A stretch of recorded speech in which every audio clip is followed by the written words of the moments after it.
Volvemos en Contexto Global de France 24 para actualizarles todo lo que está pasando en el mundo. Vamos ya con ello.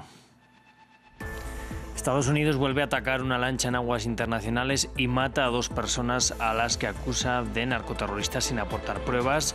En este caso, la ejecución extrajudicial se registró por primera vez en el Pacífico y habría sido cerca de las costas colombianas. La Confederación de Nacionalidades Indígenas del Ecuador, la CONAIE, anunció el cese del paro que se sostiene desde hace un mes, una presión en contra de la suspensión del subsidio al combustible decretada por Daniel Noboa y exigida por el FMI. Y en Perú, el Parlamento dio su voto de confianza al gabinete ministerial presidido por Ernesto Álvarez, 79 votos a favor de los 130 totales para un plan de gobierno que se centra en la lucha contra el crimen y el impulso a la economía. Tenemos reporte desde Lima.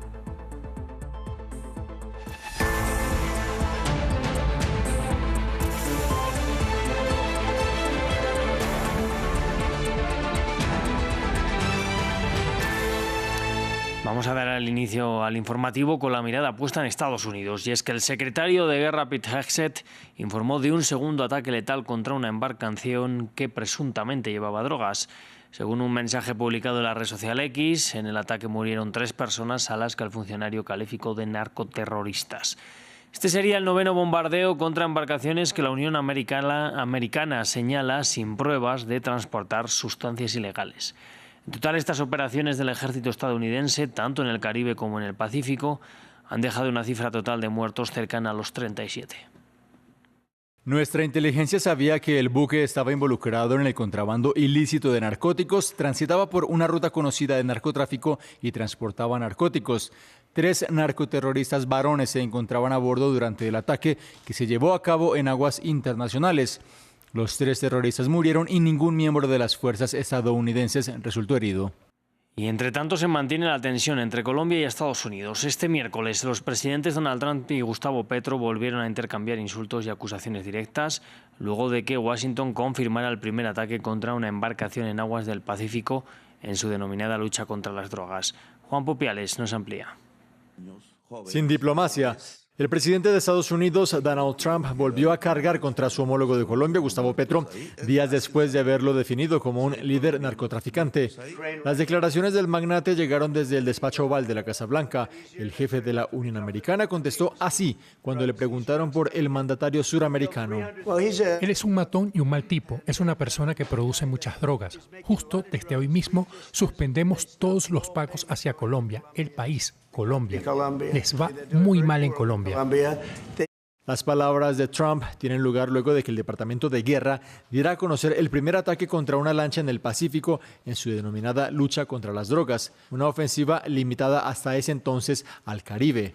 Petro se ha mostrado muy crítico ante esas operaciones que han consistido de al menos 9 episodios y con un saldo de más de 30 muertos en medio de fuertes cuestionamientos sobre si violan las leyes internacionales. El presidente colombiano respondió a Trump que se defenderá de lo que denominó como calumnias y ante la justicia estadounidense. Al respecto se pronunció el embajador de Colombia en Washington.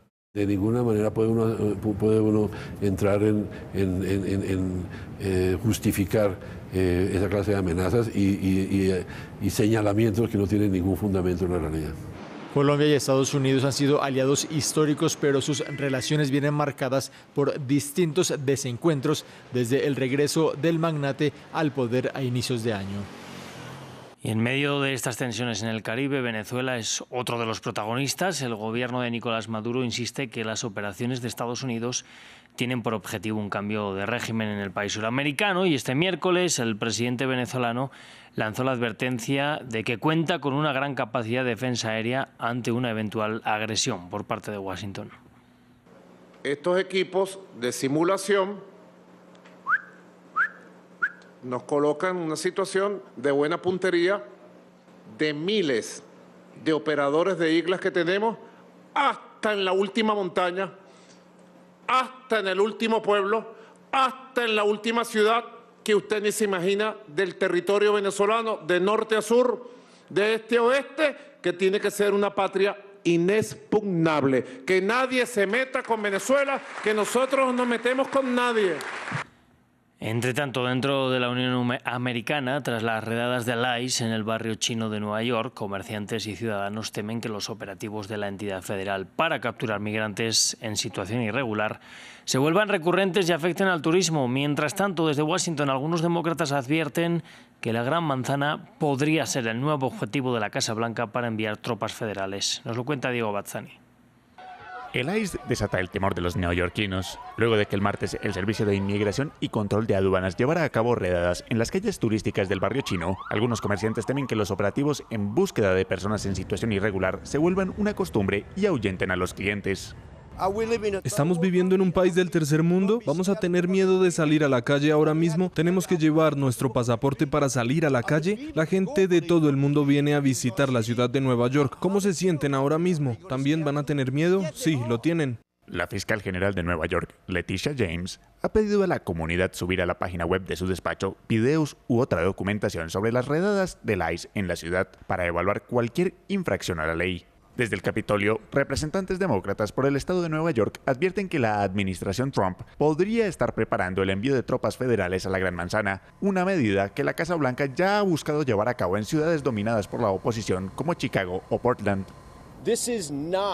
Esto no es control migratorio, es terrorismo ilegal diseñado para incitar a la violencia y crear un pretexto para que Donald Trump envíe militares a la ciudad de Nueva York. Mientras tanto, decenas de neoyorquinos han salido a las calles de Manhattan para protestar en contra de los operativos del ICE en Canal Street, que dejaron 9 personas detenidas, según un comunicado publicado por la entidad federal. Y Estados Unidos endurece su postura contra Rusia. El Departamento del Tesoro estadounidense anunció nuevas sanciones. Esta vez contra las petroleras rusas Rosneft y Lukoil. Alegan que falta de compromiso serio por parte de Rusia con un proceso de paz para poner fin a la guerra en Ucrania. Las nuevas sanciones, que congelan los bienes e intereses de las filiales de estas empresas en la Unión Americana o en posesión de algún ciudadano estadounidense, llegan tan solo un día después que desde ambos países se alejara la posibilidad de que Donald Trump y Vladimir Putin se reúnan en un futuro próximo en Hungría para tratar la paz. Ahora llega este castigo económico. Las medidas de hoy aumentan la presión sobre el sector energético ruso y reducen la capacidad del Kremlin para generar ingresos para su maquinaria bélica y apoyar su debilitada economía. Estados Unidos seguirá abogando por una solución pacífica a la guerra, y una paz permanente depende completamente de la disposición de Rusia a negociar de buena fe. El Tesoro seguirá ejerciendo su autoridad para apoyar un proceso de paz. Bueno, creo que siendo honesto, lo único que puedo decir es que cada vez que hablo con Vladimir Putin, tengo buenas conversaciones y luego no llegan a nada. Simplemente no llegan a nada. Así que en ese sentido, pero miren, él está librando una guerra. Está en una guerra. Son dos bandos muy competentes y así es la guerra. Nunca se sabe con la guerra. Pero yo diría que es hora de llegar a un acuerdo. Mucha gente está muriendo. Y las sanciones también llegaron desde la Unión Europea. El bloque acordó este miércoles su paquete número 19 de restricciones económicas contra Rusia. La noticia coincide con la primera aprobación en el Parlamento ruso de un aumento en el IVA con miras a financiar su enorme gasto militar. Sin embargo, las pequeñas y medianas empresas lamentan que este alza puede forzarlos a cerrar. Juan Pupiales nos lo cuenta. Otro golpe sobre las finanzas de Rusia. La Unión Europea acordó este miércoles castigar de nuevo a Moscú. El organismo comunitario dio a conocer su 19º paquete de sanciones contra el Kremlin desde el inicio de la invasión rusa a Ucrania en 2022. Unas medidas que incluyen una prohibición a las importaciones de gas natural licuado. El objetivo, impactar a una economía que atraviesa por su mayor gasto militar desde la Guerra Fría. Para hacer frente a esa situación, Moscú viene aumentando sus impuestos desde 2023. Este mismo miércoles, la Duma aprobó en primera lectura un proyecto de ley para elevar el IVA del 20 al 22%. Necesitamos gastos adicionales en defensa y seguridad. Hoy esa es la principal labor de nuestro país, garantizar los recursos necesarios. Una normativa que augura con golpear a 1 de cada 10 pequeños negocios en Rusia, de acuerdo con las agremiaciones. Hay un riesgo de cierre para nuestra tienda. Nosotros, como pequeños empresarios, alquilamos nuestros locales. Y dado que los propietarios de los locales pagan ese impuesto añadido, ellos van a aumentar nuestro alquiler. Según datos oficiales, las pequeñas y medianas empresas representan más del 20% del PIB ruso y emplean al 40% de la fuerza laboral. El jefe de la diplomacia de Estados Unidos viaja a Israel. Por medio de un comunicado, el Departamento de Estado informó que Marco Rubio va a adelantar una visita hasta el 25 de octubre en medio de la ofensiva diplomática de la Casa Blanca para mantener el cese el fuego en Gaza. Su visita es la cuarta de un alto funcionario de la Casa Blanca en menos de una semana. Previa a su viaje, el funcionario criticó que el Parlamento israelí haya avanzado con el plan de anexión de Cisjordania. Para Rubio es un movimiento que amenaza el acuerdo en la Franja de Gaza. Creemos que es importante que durante los primeros 7 a 10 días de la próxima semana tengamos a funcionarios de alto nivel de la administración trabajando sobre el terreno para asegurar que todo esto se concrete. Por supuesto, Steve Witkoff y Jared Kushner han estado allí la mayor parte de la semana. Ahora se han trasladado a otros países de la región donde han tenido reuniones. El vicepresidente estará allí mañana y luego yo tendré la oportunidad de estar allí. Pero esta semana es una gran prioridad. Este es un acuerdo de paz histórico que el presidente Trump cumplió y ahora debemos asegurarnos de que continúe y de que sigamos construyéndolo. Y la tormenta tropical Melissa pasó cerca de República Dominicana, Haití, Jamaica. Allí descargó fuertes lluvias, pues el ciclón presenta vientos máximos sostenidos de 85 kilómetros por hora.